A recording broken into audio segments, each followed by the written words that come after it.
Hey, sorry about that. I was having trouble getting in. It's Hey, sorry. popping. It's happening. It's Yeah, happening. yeah. Sorry about that. I don't know. It was giving me trouble getting in. But thank you very much for showing up. I'm actually very excited for this interview. I've known you for a Yeah. while, and I know you got a lot of stories. So let's just get it started. All right, y'all. This is King Mumble. Another episode. This one, we've got a literal Toronto legend in the building right now. So make sure y'all understand the one and only Mindbender Supreme. Hey, hey, hey. I start all of my interviews the same way. Introduce yourself to the people, let them know who you are. What up, everybody in the world? It's Mindbender Supreme, Toronto hip hop renaissance innovator, God MC, Canadian, two-time award-winning porn star, legendary journalist, open mic creator, Mr. Front Row. I've done a lot of things up in this culture. I've made a lot of friends and spread a lot of love out here. And there's never enough time to tell all my magical stories. But let's get it started, man. Let's get into it. Let's take a little tiny walk, man. Let's see what parts of the journey you've captured or you remember, because I don't even remember all the magic I've done. Honestly, in a verse that I was working on, I have a line say, "Yo, cats are claiming to be Toronto rappers and never had Mindbender at their show." What? Yo, that's gunshots, yo. That is for real, though. I salute that. I salute that, yo. There's no. I fuck with that real hard. That warms my heart. That's real, though. That's real. I mean, yeah, yeah. That's Yeah, yeah. like That's real. So you've been around for a long, long time. How did you? Let's start from the beginning. How did you get into hip hop, and how did you become like a rapper? So that's probably decades in the past. So how did you start? I mean,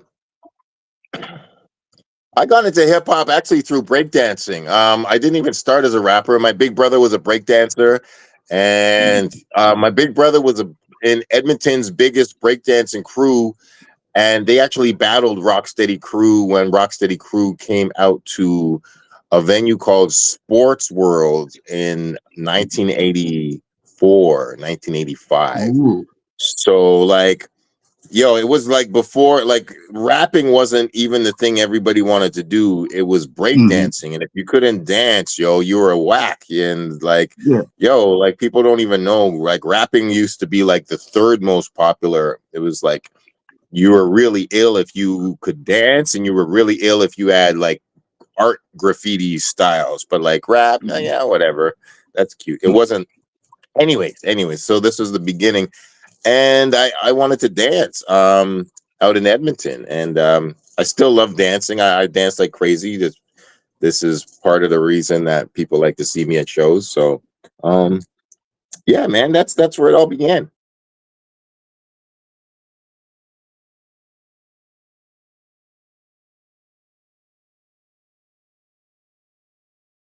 Shit. You back?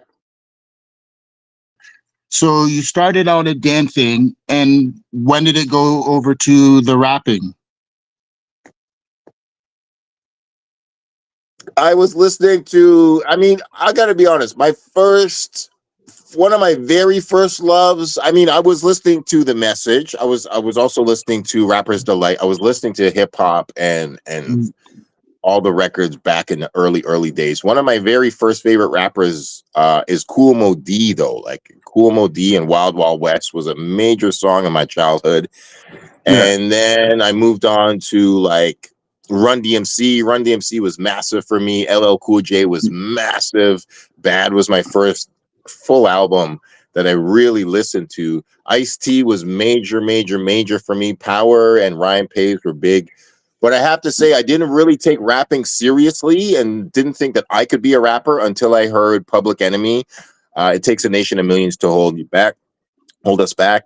And I wrote down all the lyrics in the entire album. Even though the album comes with lyrics, I was like, I don't even care. Like I'm just gonna write them all out again and pretend like I'm writing this album. And like I was like, yo, well, why can't I write my own album? So I got to give it up to Chuck D, Public Enemy, 1988. That's when I started taking rap seriously enough that I believed I could do it.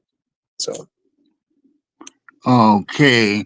And you formed Supreme Being Unit with you and your brother?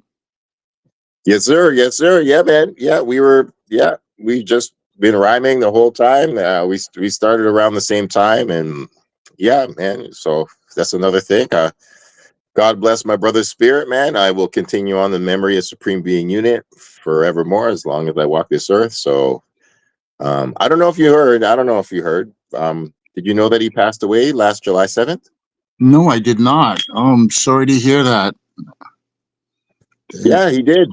He did. Yeah, the world is a bittersweet, fucked up place, and in some ways, he's free of the madness of planet Earth, and he gets to explore the stars and the universe. But like he always wanted to. Like he loved the stars. He called his label Astro Majesty Creations, and he was all about this stars and planets and galaxies. And so yeah, man, my brother passed away last summer, and so I carry on in his memory, man. But yeah, Supreme Being Unit forever.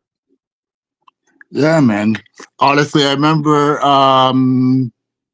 because when we met is right when you you guys had dropped the mental reverse, spiritual Spiritual rebirth. rebirth. Yes, sir. Yeah, because I remember you giving me. Yeah, I got a copy of that album. That was the first one from you guys. Some crazy, yeah. Y'all are on some crazy flippant rhyme patterns and stuff.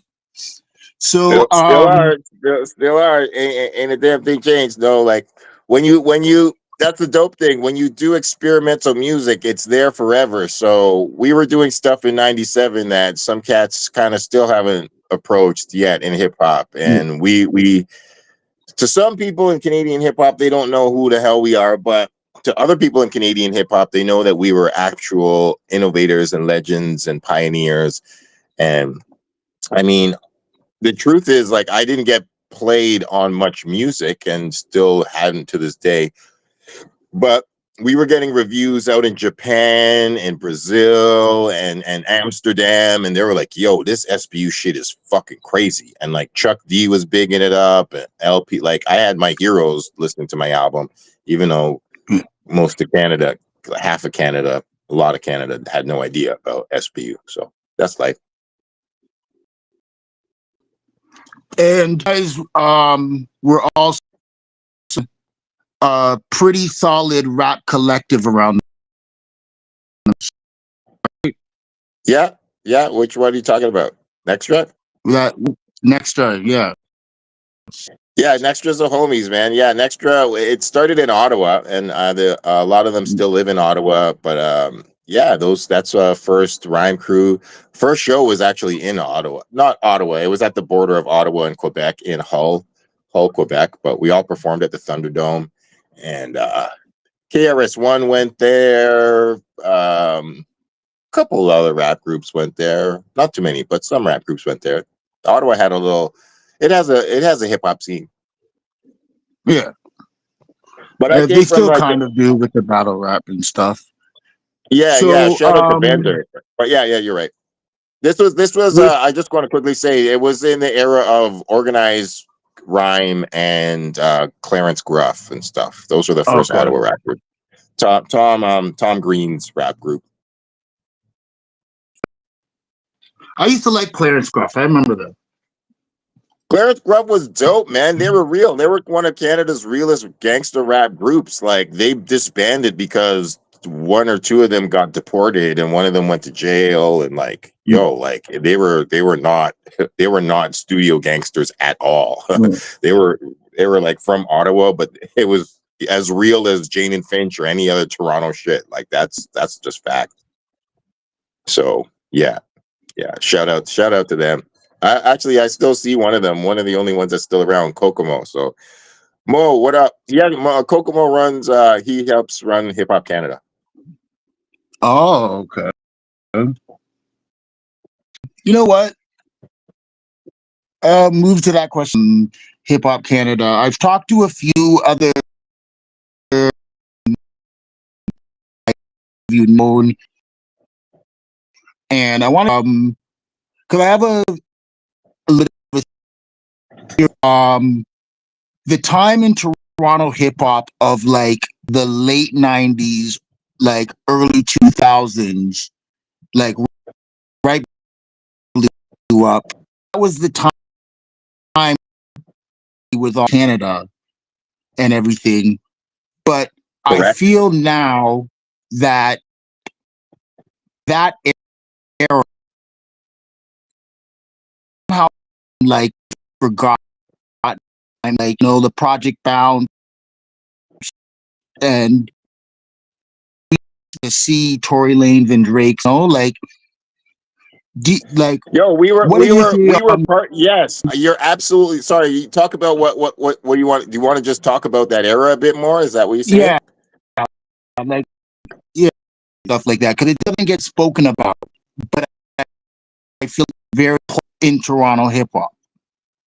You're absolutely right. It was like this middle ground era where it was there, a few of the things that had happened was there was no more Rap City and Extend the Mix, so we were kind of transitioning. There was BET here, but like we were still doing our own thing. Like when BET came to Canada, it changed things. But like at the same time, we were still hustling. There was the CDR era where we were all cats were just selling CDRs in the streets. Shout out to Empire and all them cats. And it's like we had CHRY and CIUT and CKLN college radio.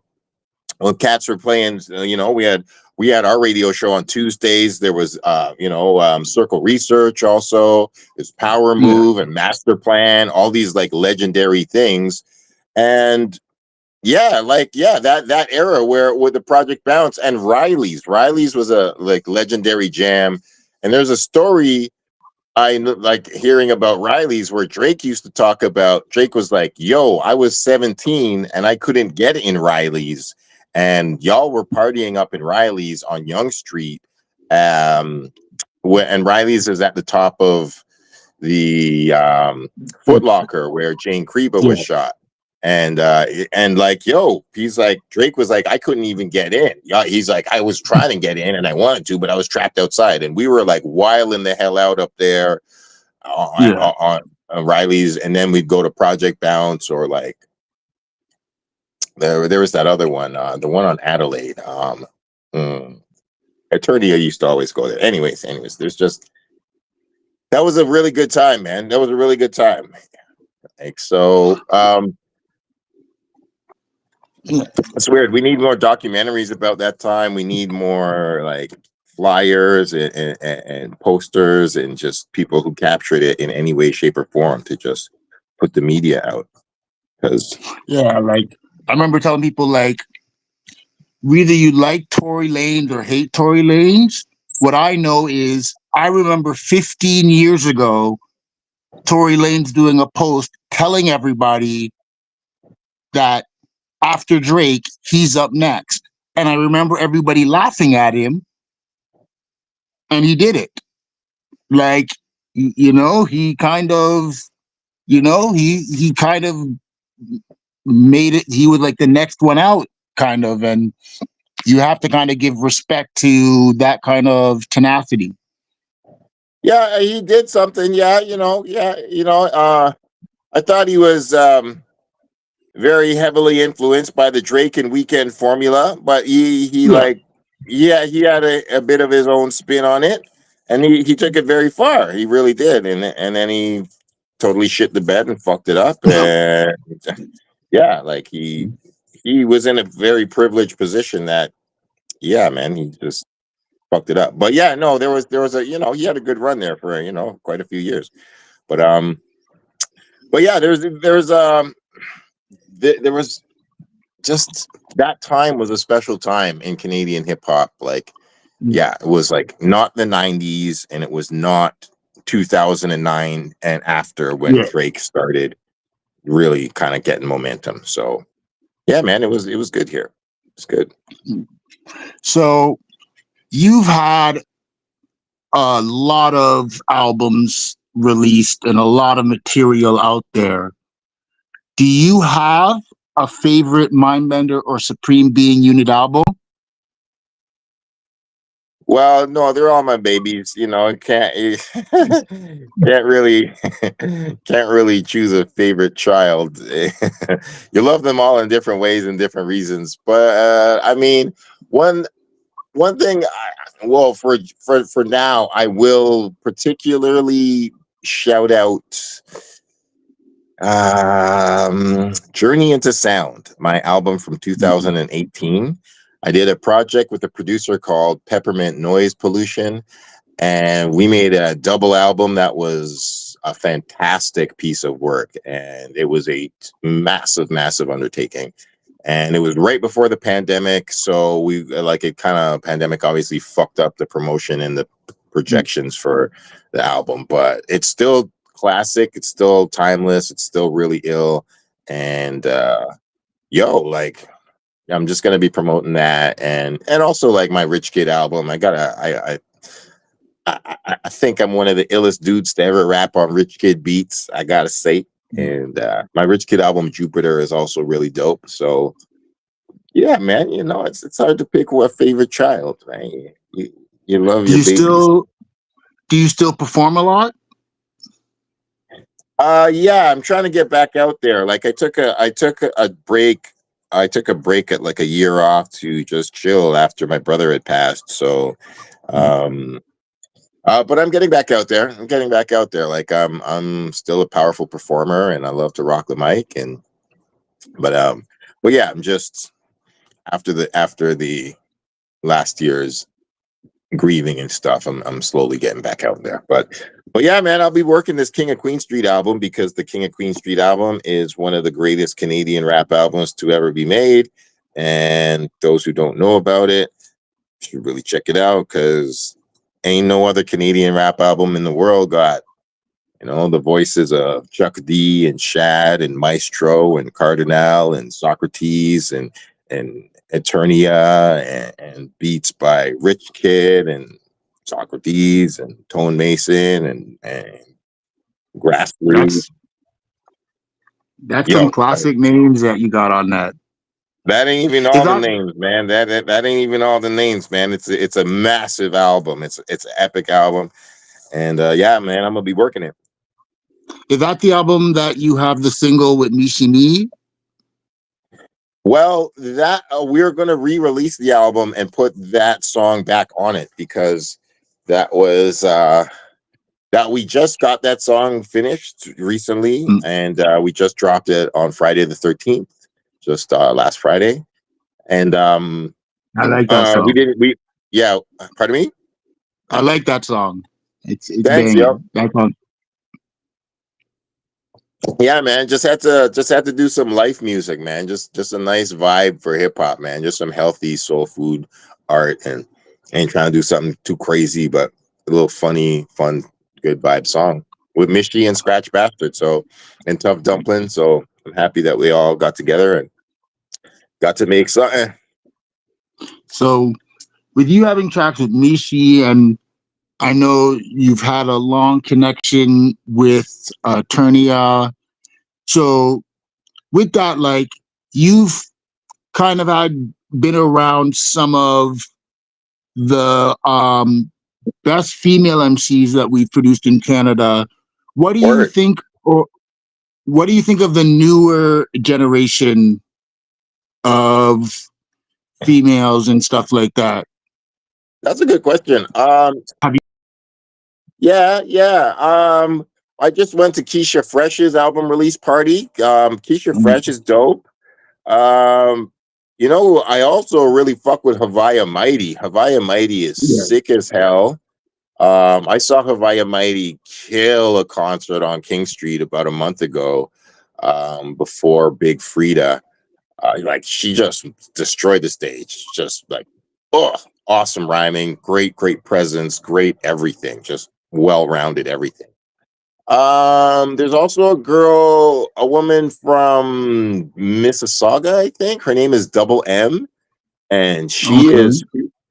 she is so fucking sick. I feel like she's like Little Kim slash Cardi B. Like I think she's a star, and she's like Mm, young black woman who I'm just like, yo, well, somebody discover this woman and she should blow it up.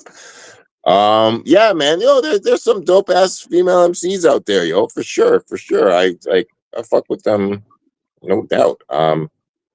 Yeah, so I will say a couple of them like try to sound like each other too much, but like I'm not gonna diss them for that when dudes do the exact same fucking bullshit. So I hate yeah. all rappers who try to sound like each other, man. Like girls do it to girls and guys do it to guys. So I just hate when anybody does it. So, but yeah. Couple of these Okay. girls try to sound like fucking like Ice Spice a little too much or Nicki Minaj too much, and some of those Yeah. girls be stealing their flows from each other and shit. I'm like, yo, man, come up with your own shit. But anyways, So you've done a lot of tracks with a lot of people. Who's on your list for like dream collabos that you haven't got yet? there's quite a lot because yeah, uh, recent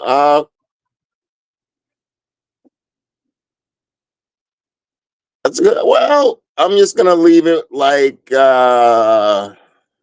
I wouldn't mind doing something with Adam Bomb or Tony Ranks. I like those Mm, guys. that'd be Um, interesting. Look, I haven't actually I've like rhymed with Maestro a bunch. Like whenever Mhm. we used to like rhyme to each other for quite a few years. We used to just spit me a verse, and like he'd spit me a verse and I'd spit him a verse, and we would just spit verses in each other's ears back and forth.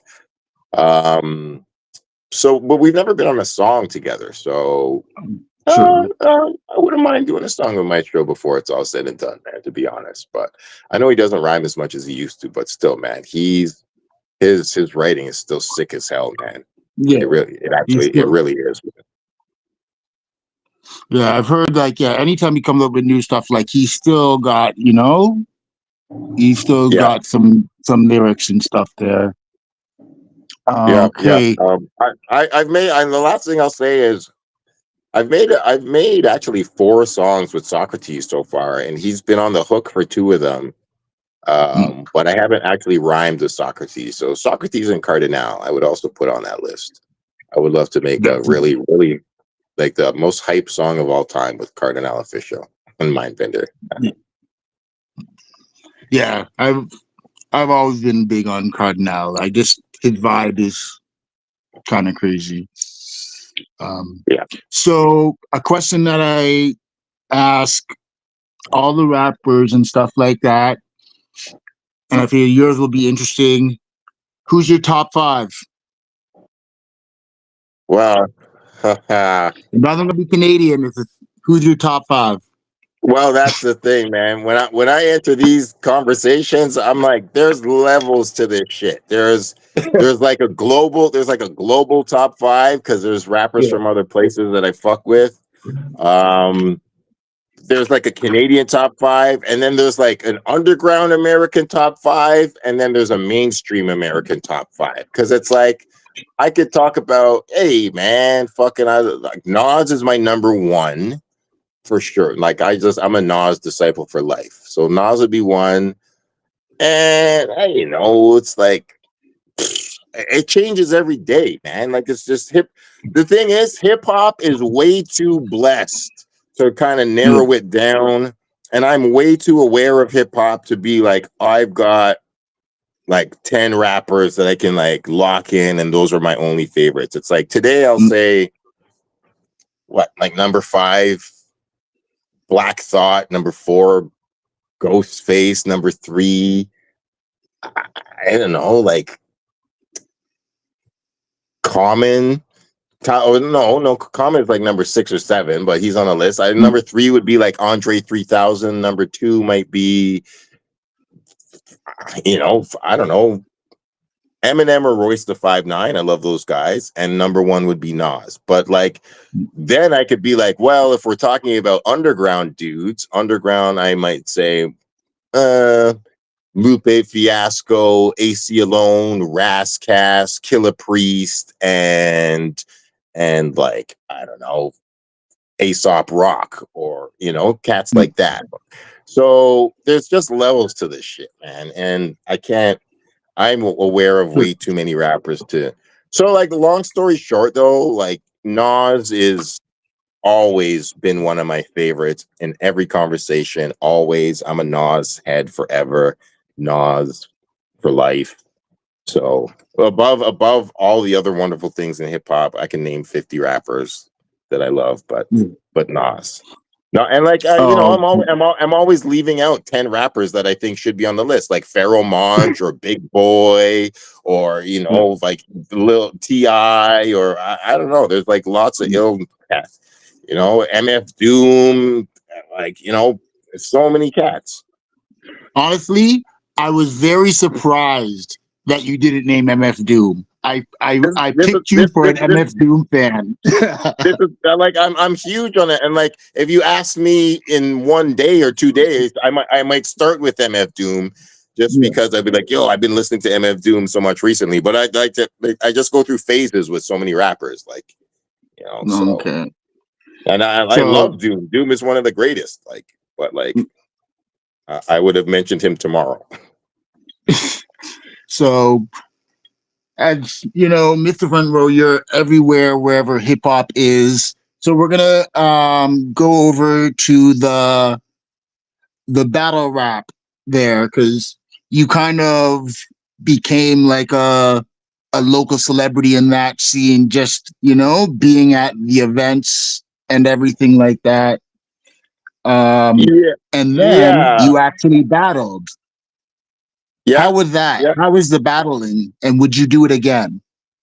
Yeah, I do want to do one more battle before it's all said and done. Battling is fun, and it's like boxing with words, because you really got to have your punchlines land. Like, when you're recording music, you could be like, hey, you're in the studio. If it doesn't feel right, you just like re-record it, rewind you're in the studio, whatever. You just you can re-record a song 100 times if you need to. But like, when you're battling, it's one time only. And if you fuck it up, you fuck up in front of everybody, and they all see it, and you're like, oh, and then you got to figure out what to do. So it's really like, you gotta. I've never prepared. I've been writing songs for 20 plus years. I've never prepared a song or verses more than when I battled than any other. I've that big moment, open for big artists, and I practice whatever.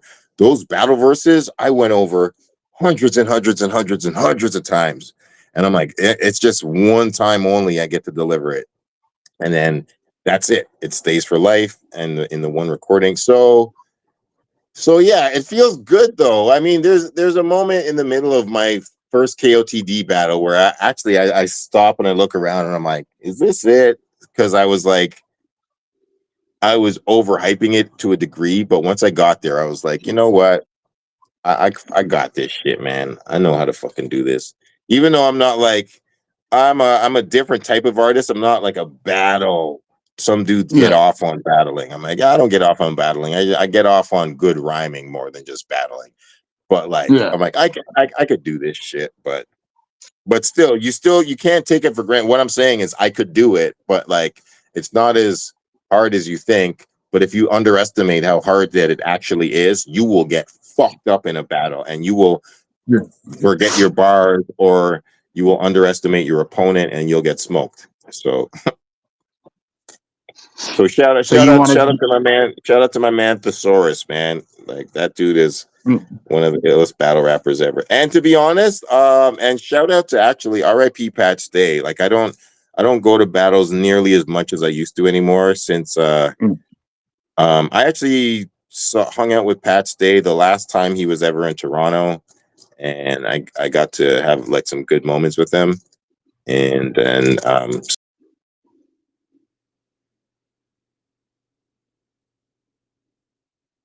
Oh,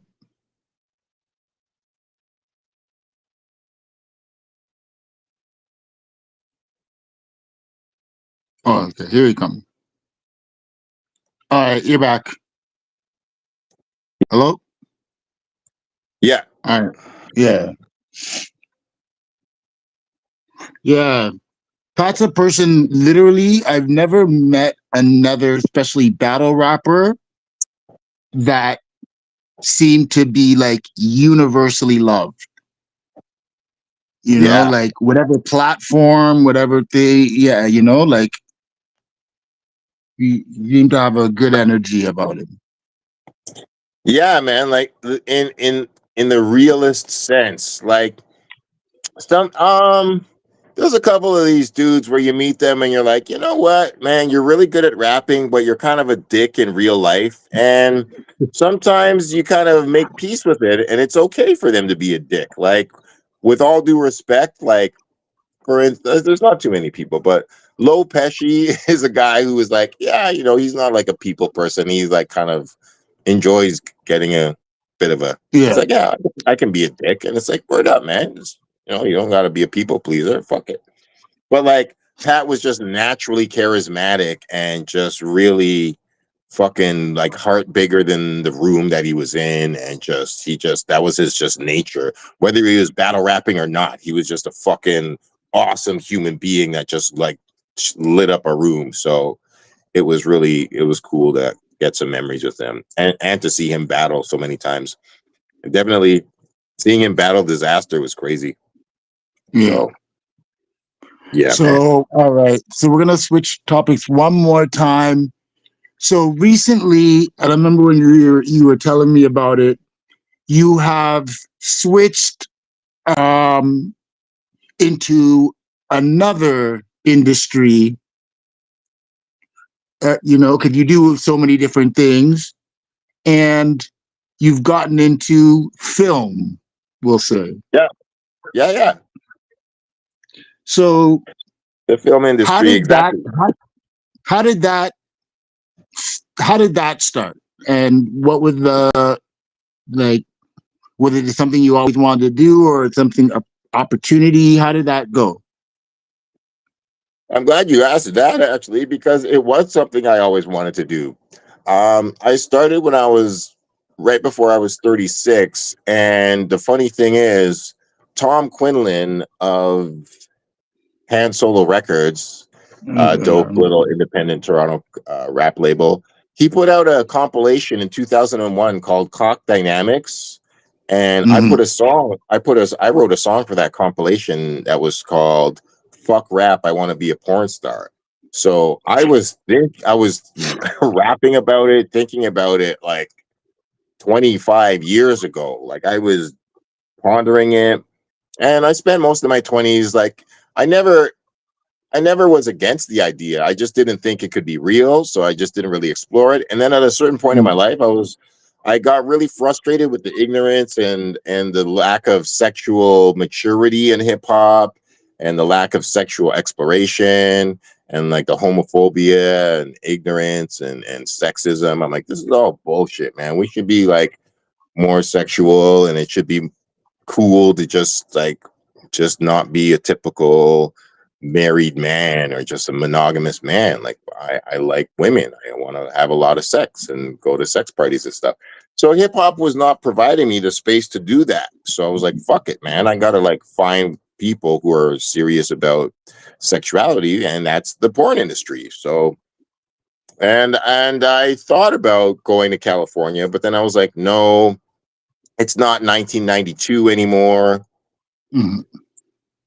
like there's porn made all over the world. Everybody's got a smartphone in their hand. I'm aware that there's porn like literally from every country in the world, and I just got to find the people in Toronto and Canada that are making porn. So I found them, and now I am one of them. It's been great. And you've won awards and stuff like that. Like, Yeah, I've won award. I've been nominated probably 9 or 10 times across the world. I've been nominated in London. I've been nominated in Seattle. I've been nominated in Boston, and multiple times in Canada. And I've won Canadian awards. So yeah, I call myself a porn star. I'm not just a porn actor, which is cool. It's cool to just be a working actor, but I actually have been recognized by my industry, and I have awards, so it's dope. so what would you say would be the biggest misconception that people have about it, that from the outside in? There's a lot. The biggest misconceptions are that it's easy to do, that porn stars are dirty or stupid or not complex people, or that it's wrong, that it's illegal or bad.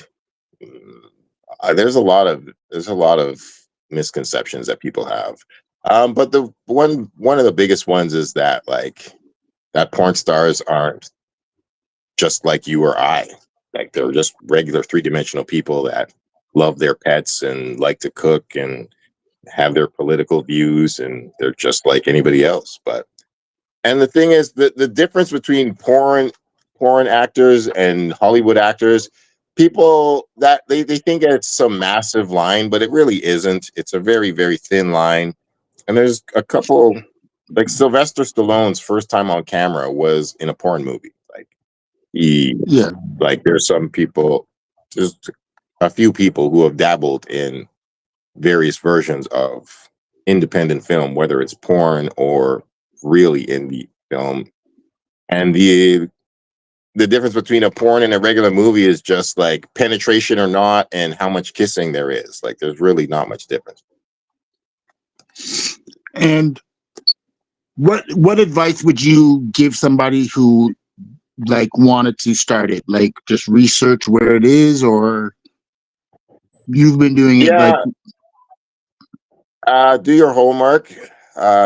Just study it for 6 months or a year, or for a few months, to find out who the people in your neighborhood and your community are, and where you fit in. Think about what you could bring to the game, not what you want to take out of it. Um, yeah, treat it like, look at it like this is how the fuck I feel about it, man. Like not everybody will feel this way, but like that's the point of it. Like Mhm.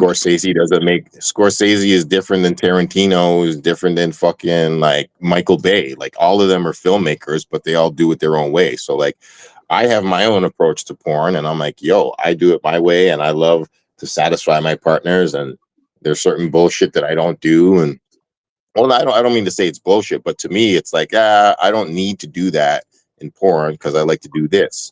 And like, hey, I'm not saying that somebody's wrong for doing that. As long as it's consensual and legal, I have thumbs up support of it. But I might not do it in my porn, because porn is really like, it can be anything anybody wants. Like it's just like film. There's a million different genres. You could do horror porn, family porn, fucking comedy porn, hardcore, exercise porn, weird porn, anything goes. So I'm just like, fucking nasty porn, incest porn, whatever. So I'm just like, hey man, just because I don't shoot like scenes with blood doesn't mean that it's like, it's just not something that I do. But if two people want to do it, they can do it as long as it's legal and consensual. Boom, thumbs up, have fun. So yeah, man, it's an interesting. It's never ever a dull moment. I've been doing it for 10 years now, and I love it. Still, I'm rebuilding some of the things I want to do in porn, and I'm just going to be doing some more stuff later on this year. So Malcolm Lovejoy continues. So are you do you like do movies or those movies and you're just the actor? Both, both. Yeah, like sometimes I'm hired for movies, and then sometimes I produce my own. I've sent some movies to European companies. I've shot for people in Canada. I've shot for people in the States. So yeah, I've produced my own stuff. Yeah, it's good to just have a variety of options. The parallels to hip hop are really interesting because it's almost like shooting. It's almost like recording and rapping for independent labels. It's like you can just do it on your own label, or you can just do like an album or just one project with another label, which would be the same as doing one porn video with another company, and that's it. Like, But music is still the first love, right? yeah, it's interesting. My very I mean, music is kind of my biggest love, but my very first love is actually drawing, to be honest, Oh, man. Yeah, before like I started rapping at 13, but I started drawing at the age of 8. So, and I don't really put it public, but yeah, like I love cartoons, and I love art, I love animation, I love, and like, which ties into my love of graffiti and just the arts of hip hop. But yo, like some of these rappers are fucking visual artists like crazy, and like I'm one of those dude. Like Eminem is a crazy artist. Charlie Tuna. Charlie Tuna has showed me his paintings, man. Charlie Tuna is an amazing painter. People don't know that. The dude from Jurassic 5. Whew, yeah. sick painter. But I've yeah, I've always been jealous of artists because I cannot draw at all. Like even with the graffiti, I couldn't even do like the name. Like I was so horrible, and I've always wanted to. Like that has always been a talent that I've never had, and I've always wished. Like I've always found it cool, like just to draw something and it looks like you. Yeah, that's always been my well, like jealous. to be honest, it can be taught. You can be taught. You really can go to school for it, because that's one of the Yeah. jobs that I have. Like I'm an art model for most of the art schools, and yeah, I just people. I've got thousands of pictures of drawings of me, and people draw me. And I get paid for it. So that's like, and that's one thing that you learn. Like, you don't, as long as you make something, it really doesn't matter how close it looks like the thing that you're drawing. Like, art is art. Like, somebody's gonna love it, somebody's gonna hate it. Like, I got some pictures right over there. Hold on.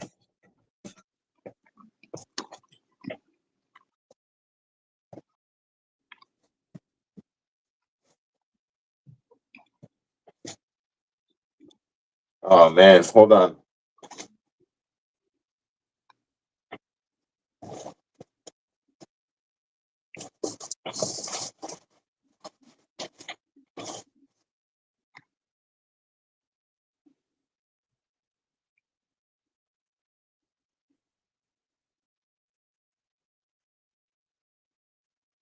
Oh me. I don't know if you, I don't know if you can see. A little bit, yeah. Okay.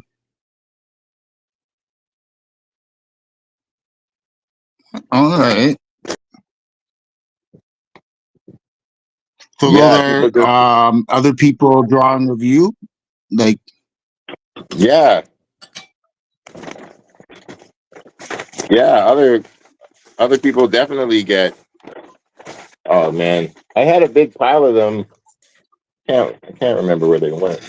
I've got literally hundreds of them over here. But anyways, yeah, I get yeah, I get paid to just be an artist, and one of the things, some people just draw a stick man, and then some people draw a picture that looks damn near like a photograph, but mm, both of them like are they're just both drawings. So Yeah, man, I'm just gonna tell you to just go for it, man. If you make an ugly drawing, it's better than nothing. True. All right, so I got one final question there. With everything you is very based in art, what would you say is like one of your most unconventional but strong inspirations? Because everything that you're doing is creative based, so you have to have some inspirations that to always be on the creative mind. Well, I mean, the first thing that came to mind is sex. Yeah, sex is a very creative space for me because to me it's collaboration, it's teamwork, it's like sports in a way. It's like two people. It's like the bed is the court. Two people are on like opposite teams, but they have the same goals, and you come together and you get sweaty and you wrestle and you combine and you know mutual goals and yeah. When you score, you score. So sex is one thing, but also in the real world, I've been getting into cinema quite a bit. I like cinematography. I've been taking quite a lot of pictures. I take pictures of almost every day. I take pictures. I got a few cameras, like some Canon cameras.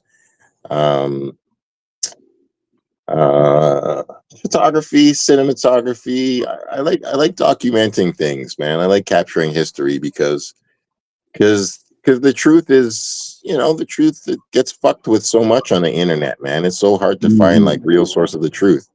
And like people in hip hop aren't as much about the truth as they used to be. They're about like getting attention, and they'll do anything Yeah. for attention. Like they'll make up some fake ass bullshit just to like for clicks and views and clout and whatever. So like, and then like the next day they're like, oh yeah, I was just joking. That wasn't real. I'm like, like what the fuck? Yo, that's some fraud ass bullshit. You couldn't do that shit in '96 No, no, yeah, like when keep it real actually meant something, like when keep it real fucking meant something straight up.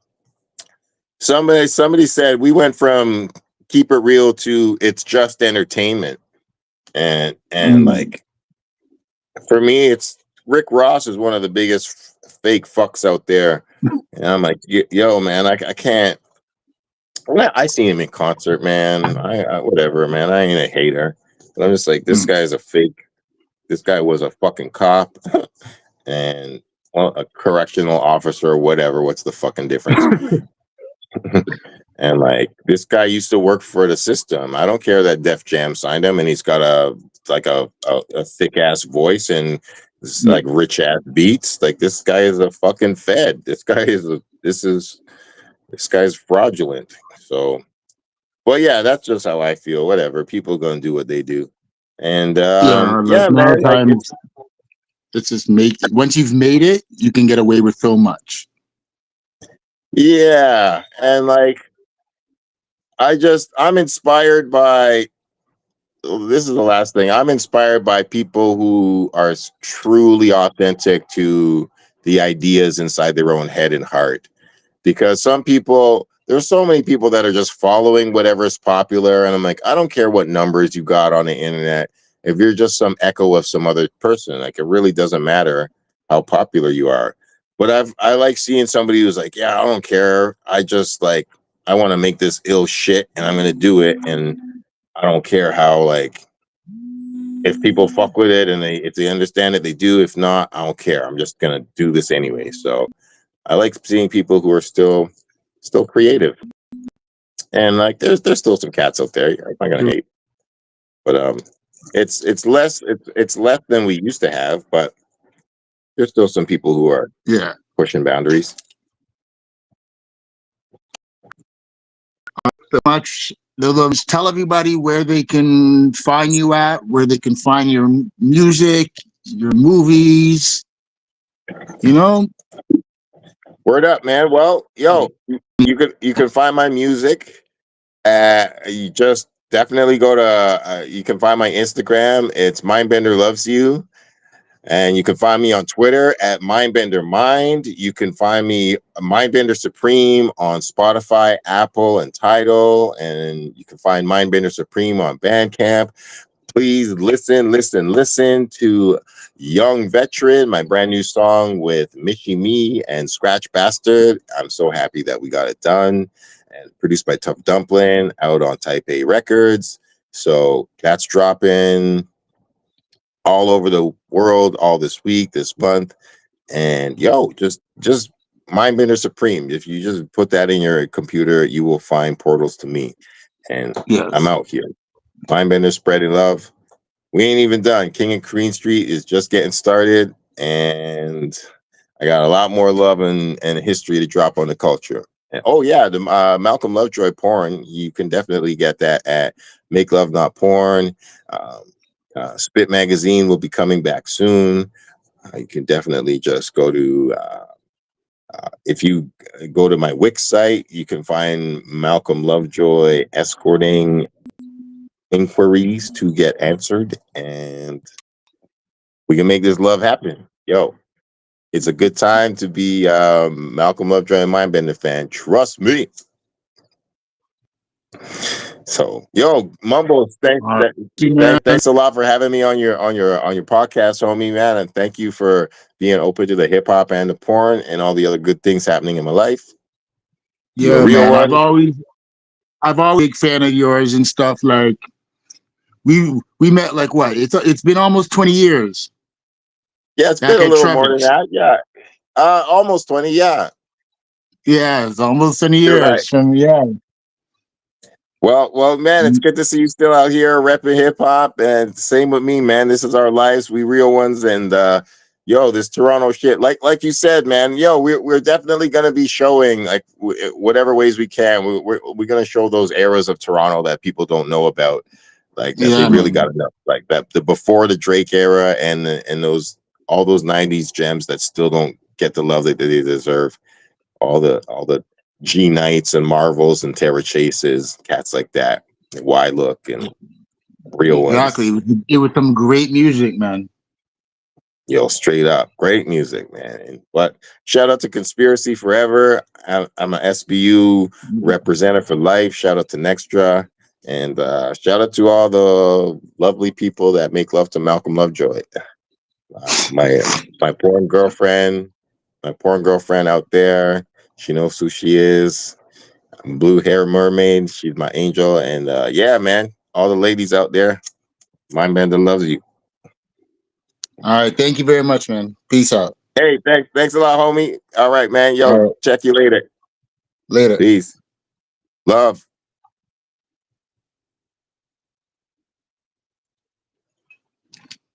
All right, y'all. Thank y'all very much for sitting down with us. That was with Mindbender.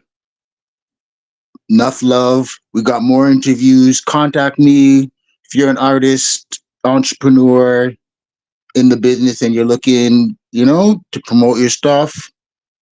Indie artists, I show love. This is King's Court Network. This is Holding Court.